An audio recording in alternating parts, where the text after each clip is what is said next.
টঙ্গীর তুরাগ তীরে চলমান বিশ্ব ইজতেমাকে মিডিয়ায় ২ পর্ব বলা হলেও এটি আদৌ ২ পর্ব নয়, বরং দুটি ভিন্ন পক্ষের ভিন্ন ইজতেমা। যেই তাবলিগের ৬টি মূলনীতির অন্যতম ছিল ইকরামুল মুসলিমিন তথা মুসলিম ভাইকে সম্মান করা, সেই তাবলিগের মধ্যে নজিরবিহীন সংঘর্ষে তৈরি হয়েছে দুটি পক্ষ। মূলত দিল্লির মাওলানা সাদ সাহেব নিজেকে বিশ্ব তাবলিগের একক আমির ঘোষণা করা এবং বিভিন্ন বিষয়ে মারাত্মক বিভ্রান্তিকর বক্তব্যের কারণে এই জটিলতার সৃষ্টি হয়েছে। ১৯২৬ সালে ভারতের মেওয়াতে দেওবন্দি ঘরানার আলেম মাওলানা ইলিয়াসের হাত ধরে তাবলিগের এই ধারার সূচনা হয়। প্রতিষ্ঠার পর থেকে প্রায় ১০০ বছর যাবৎ বরকতময় এই সংগঠনের মাধ্যমে বিশ্বের কোটি কোটি মানুষ হেদায়েতের দিশা পেয়েছে। তাবলিগের মেহনতে কত অমুসলিম মুসলমান হয়েছে, কত মানুষ পরিপূর্ণ ইসলামী জীবনযাপন শুরু করেছে, তার কোনো হিসেব নেই। ইসলামের সততা, ইনসাফ ও সাদাসিধে জীবনাচারের আদর্শ নমুনা ছিল এই তাবলিগ জামাত।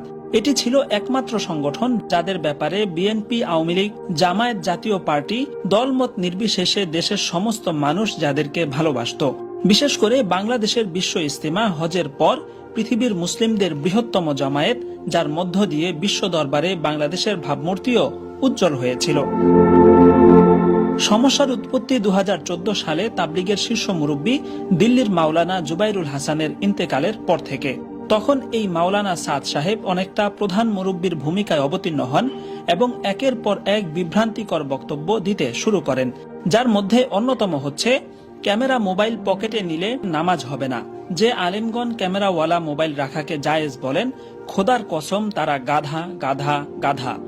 শুধু তাবলিগি নবীদের কাজ, এছাড়া দিনের যত কাজ আছে অর্থাৎ দ্বীনি ইলম শিখা, শিখানো, আত্মশুদ্ধি, কিতাবাদি রচনা করা কোনোটাই নবুয়তের কাজ নয়। তর্জমা না জেনে কুরআন তিলাওয়াত করলে সোয়াব তো হবেই না, উল্টা গুনাহ হবে। যেসব আলেম মাদ্রাসা মসজিদে পড়িয়ে বেতন নেন তাদের বেতন বেশ্যার উপার্জনের চেয়েও খারাপ, বেশ্যারাও তাদের আগে জান্নাতে যাবে।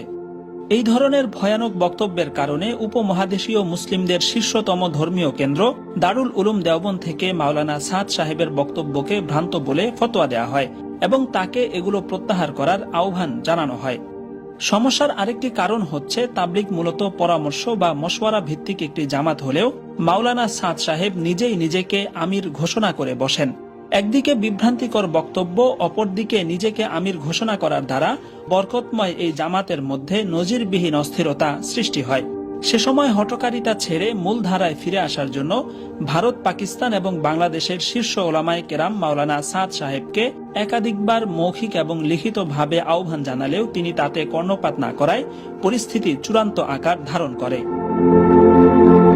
শেষ পর্যন্ত ২০১৬ সালের রমজান মাসে তাবলিগের বৈশ্বিক কেন্দ্র দিল্লির নিজামুদ্দিন মসজিদে মাওলানা সাদ সাহেবের সমর্থকেরা তাবলিগের মূলধারা সদস্যদের উপর হামলা চালায়, যার ফলশ্রুতিতে বাংলাদেশেও দুটি পক্ষ তৈরি হয়ে যায় এবং কাকরাইল মসজিদে সংঘর্ষের ঘটনা ঘটে। সেই ঘটনার পর ২০১৭ সালের টঙ্গী ইজতেমায় মাওলানা সাদ সাহেব ঢাকায় আসলেও তীব্র প্রতিবাদের মুখে তিনি বিশ্ব ইজতেমায় অংশ নিতে পারেননি। বাংলাদেশের পরিস্থিতির চূড়ান্ত অবনতি ঘটে ২০১৮ সালের ১ ডিসেম্বর, যখন টঙ্গীর ইজতেমার মাঠে তাবলিগের মূল ধারার কার্যক্রম চলাকালীন মাওলানা সাদ সাহেবের সমর্থকেরা জোর করে মাঠে ঢুকতে যান। ৫ দিনের জোরের কথা বলে তারা টঙ্গী মাঠের আশপাশের রাস্তায় জড়ো হন। এক পর্যায়ে বাটা গেট ভেঙে ভিতরে অবস্থানরত তাবলিগের মূলধারার সাথী এবং মাদ্রাসা ছাত্রদের উপর তারা লাঠি সোঁটা নিয়ে চড়াও হন। এতে উভয় পক্ষে সংঘর্ষ বেঁধে যায়। সেদিন ইসমাইল মণ্ডল নামে একজন নিহত হওয়ার পাশাপাশি কমপক্ষে ১৫০ শতাধিক মানুষ আহত হয়েছিলেন। এরপর থেকে বাংলাদেশ এবং ভারতে উভয় পক্ষের ইজতিমা থেকে শুরু করে পুরো তাবলিগি কার্যক্রম সম্পূর্ণ পৃথকভাবেই চলছে। যদিও মাওলানা সাদ সাহেব ব্যতিরেকে অন্যান্য শীর্ষ মুরব্বীদের তত্ত্বাবধানে মূলধারার তাবলিগি কার্যক্রম যথাযথভাবেই পরিচালিত হচ্ছে এবং এই অংশের বিশ্ব ইজতিমা এবং জোর সহ নিয়মতান্ত্রিক যেসব জামাত বের হয় সব জায়গা সব সময় লোকে লোকারণ্য হয়ে থাকে। চলতি ২০২৩ বিশ্ব ইজতেমাতেও দুদিন আগে থেকেই পুরো ময়দান কানায় কানায় পরিপূর্ণ হয়ে আশপাশের রাস্তাঘাট পর্যন্ত মুসল্লিদের পদভারে মুখরিত হয়ে উঠেছে। বিশ্বের অজস্র দেশের ১০,০০০-এর বেশি বিদেশি মেহমান এই ইজতেমায় শরীক হয়েছেন।